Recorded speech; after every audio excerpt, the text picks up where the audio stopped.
I just got a really massive lesson on the importance of joy, and I want to talk about it. So here we are. My name is Dr. Amber. Welcome to my channel. I'm doing this on a whim as I am continuing to flex my YouTube muscle and just get comfortable with saying more here and sharing more and connecting with you all here. So the lighting is bad. The sun's about to set. My face is kind of greasy. And I look good, but we're going to talk about that in a second for my makeup. And I this is just new for me to kind of just like sit down here and wing it and freestyle it, but it was something that was on my heart to do, so that I can reflect on the day that I've had and hopefully share something with you that might be helpful to you. And that is, I'm on a joy journey.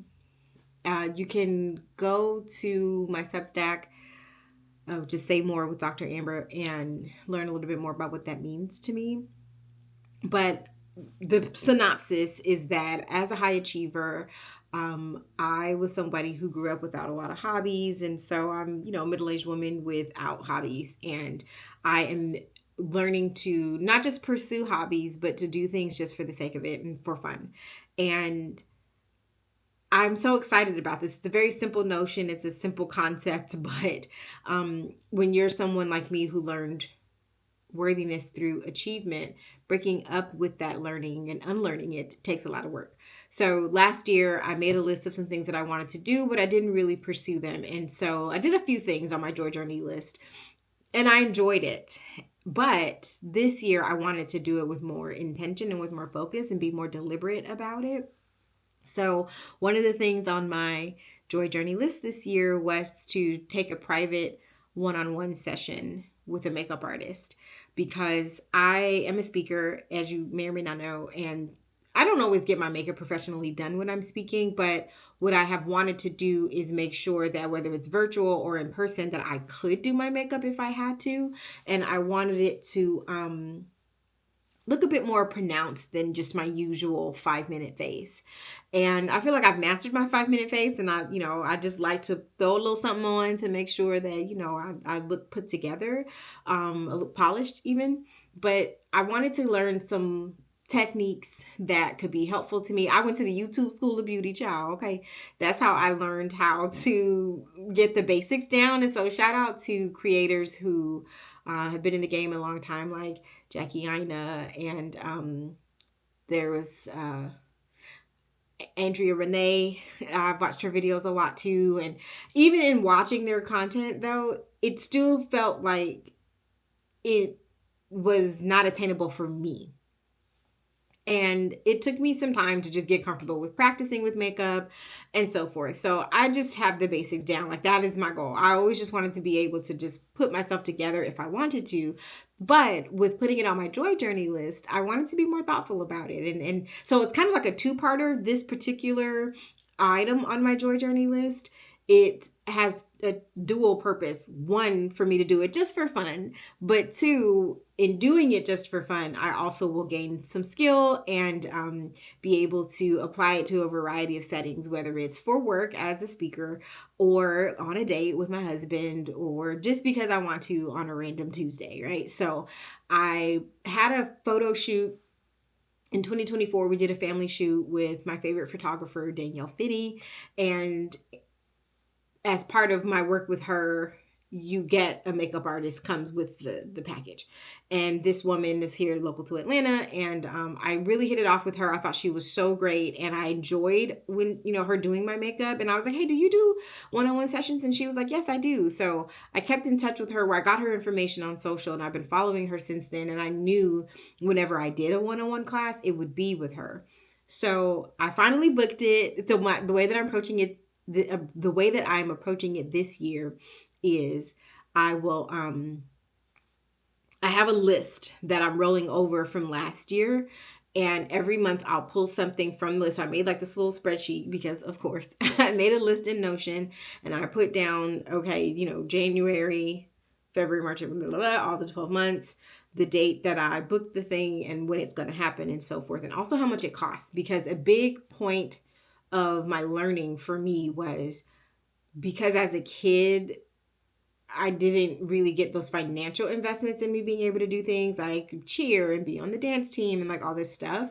So I internalized that attitude that my mom used to have, like, oh, well, I don't got no money for this, money don't grow on trees. I just ain't got time. Ain't nobody got time for that. So I internalized that same thinking. And that's what, as her grown up, I was telling my younger self, that my inner child inside of me, I was kind of echoing those same things. Like, well, we don't have the money to spend on this. And just like, again, your joy isn't really investing in. So now that I have unlearned that thinking, how I'm practicing carrying that out in my day to day is I just kind of wanted to see like how much money even what does it cost to do the things that I want to do. So anyway, on my little sheet, my process is once I pick a thing and I do it, I book the next one after I complete the first thing. So last month I went to an improv class in Atlanta and I had so much fun. Like those were just being silly for 2 straight hours in a room full of strangers was such a good time. I would definitely do that again. So if you've been thinking about taking an improv class, you should do it. A lot of people were there for different reasons. They wanted public speaking help. They wanted to just get more comfortable in their bodies.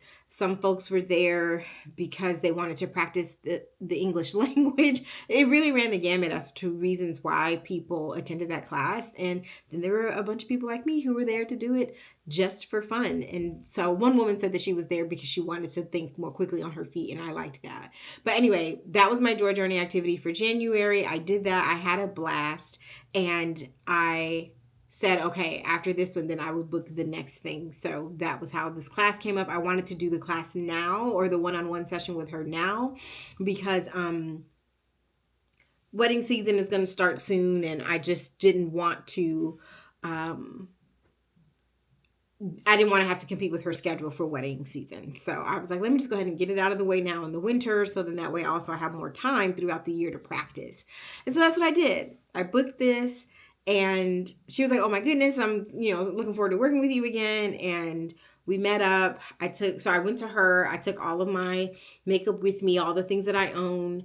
And we looked through everything. We tossed out some old things that I needed to throw away. Stuff that had expired, basically. Okay, old makeup. You don't put old makeup on your face. And I knew that, but I just was holding on to it for emotional support. I don't know why. But anyway, she said, I'm here to teach you what you want to learn. My approach is to not just do whatever I think the client wants me to do. I do what they actually say they want me to do or what they want to learn. And I really appreciated that approach from her. And we just got to it. She was very professional. Her website, I'll post her information down below because Kalina is her name. And I knew she would be a joy to work with. I knew that she took it seriously. I knew that she kind of had a teacher's heart even when it came to this, because makeup is one of those things, just like a lot of things with beauty or any kind of skill. You might be good at it for yourself, but that doesn't necessarily mean that you're good at teaching someone else how to do the same thing. So, I just got the sense from her, though, that she would be somebody that I feel like I could learn from. And I was right. And so we sat down. Again, we went over everything. She's like, what do you want to learn? And I said, my goals for this session. She also had an intake form, too, where I had to answer some preliminary questions. She asked me about my skin, because skin is such an important part of makeup. And she asked me about my skin and, dry, all that. Great. I told her that I wanted to learn how to be better with my eyeshadow, be more precise with lipstick application. And now by the time I'm recording this video, it's been several hours now. I met with her in the morning today, and I have not reapplied my lipstick, but if it doesn't look fresh, that's just because it's been all day. But I just think it still looks good. But anyway, and she said, okay, well, let's get to it. So she watched me apply my face like I would, apply my makeup like I would do just in general on any given day. And then she would walk me through that step. So if I she was like, okay, put on your foundation. How do you put it on? How do you apply it? And she would say, okay, well, I would suggest that you do this, and I suggest that you do that. So it was very interactive in that way. We didn't do the split like half and half where I do one side and she does the other. I didn't want to do it that way. When she gave me the options, I was like, yeah, let me just do it like I would, and then you can kind of guide me through it. And that's how it went. And she gave me tips on applying concealer underneath my brow. We definitely spent time with the eyeshadow application. Maybe I'll take my glasses off so you can see. And she took a slightly different approach with each eye. She did this eye, and then she had me do this one myself.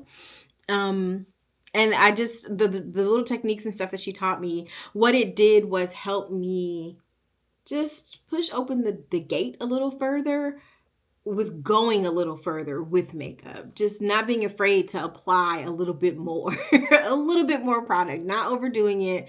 But I've just been dancing like right at the edge. And so she was like, yeah, you can't be afraid. Like, don't be afraid to just go a little further, but still being mindful of how much you're applying it. It all comes down to technique. So we did that. She even got, mascara and eyeliner on my waterline, which I don't typically wear because I just feel like that's too much of a headache, too much of a hassle. But the way she showed me how to do it, I just like, oh my God, this is exactly what I wanted. So it was a great investment of my time and my resources. And I just enjoyed her. I enjoyed her energy, and it was wonderful. And so when I shared with her at the end what I just told you about why this was important to me and, being on this joy journey and all this stuff, she was like, wow, Amber, that's really beautiful. And I love that. I love that you are taking your joy seriously, and that this was something that, you wanted to apply for work too, yes, in some respect, but that you're just doing it for yourself. So we had a really great conversation about that. And why I framed this in the beginning as something that it kind of just took a turn for me in terms of me really leaning into why this is important is as soon as I left her, I got home and I had a missed call from my bonus mom, and she is ill. And she left me a voicemail, and I listened to the voicemail, and I couldn't believe it. I couldn't believe how sick she sounded, and it just rocked me. It rocked me to my core because I love her so dearly, and I'm not prepared for her to not be here. But she just was giving me updates and letting me know that, she was in the hospital, and just, sharing with me the nature of her circumstance. And I got off of that call and I just start to weep. I'm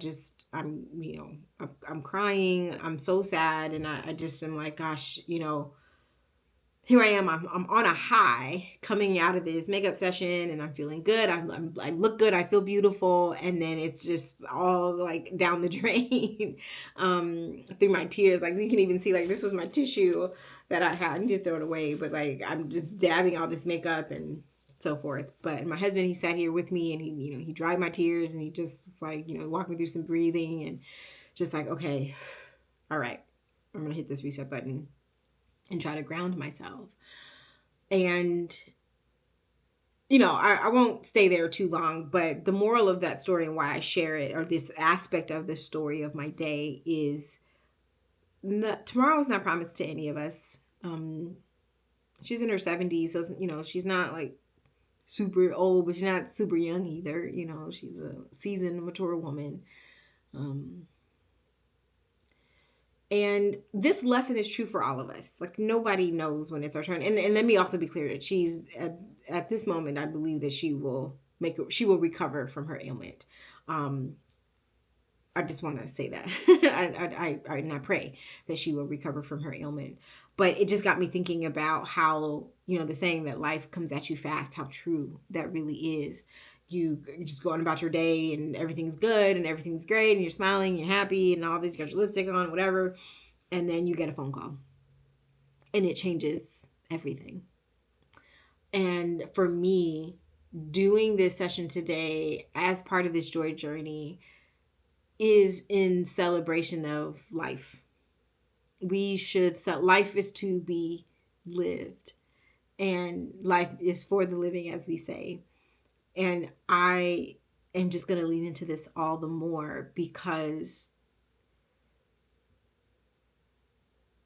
I don't want to look at the end of my life and have it only be defined by my accomplishments and things that I did. I mean, I'm happy to have gone as far as I've gone in my life and to have accomplished the things that I have accomplished.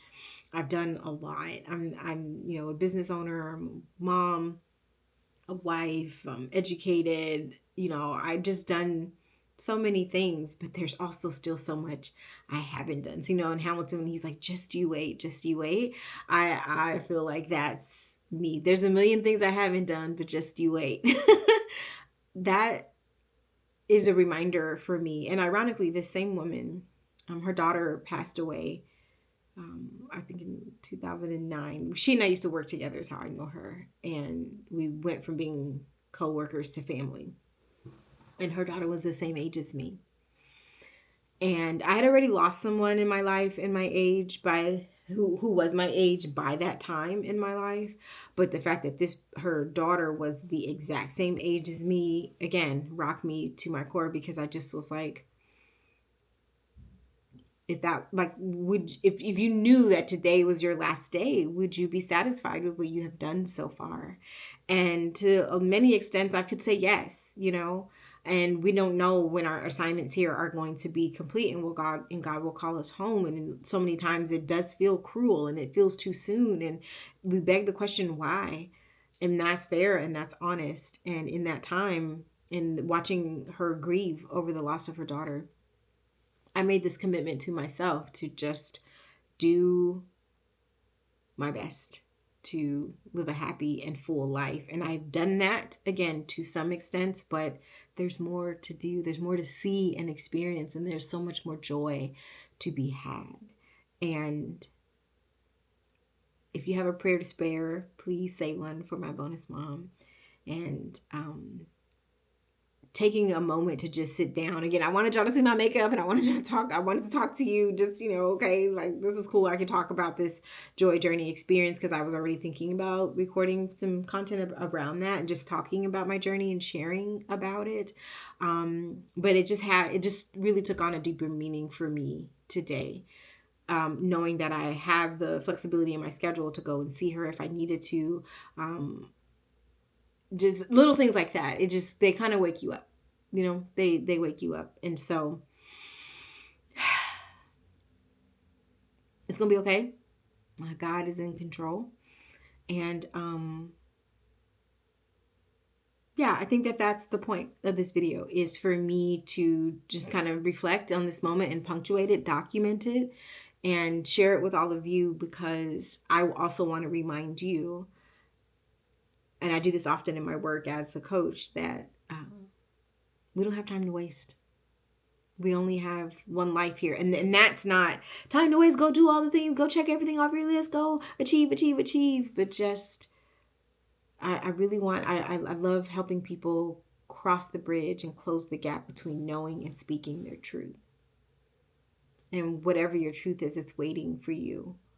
There's a new life for you that's on the other side of acknowledging that truth. And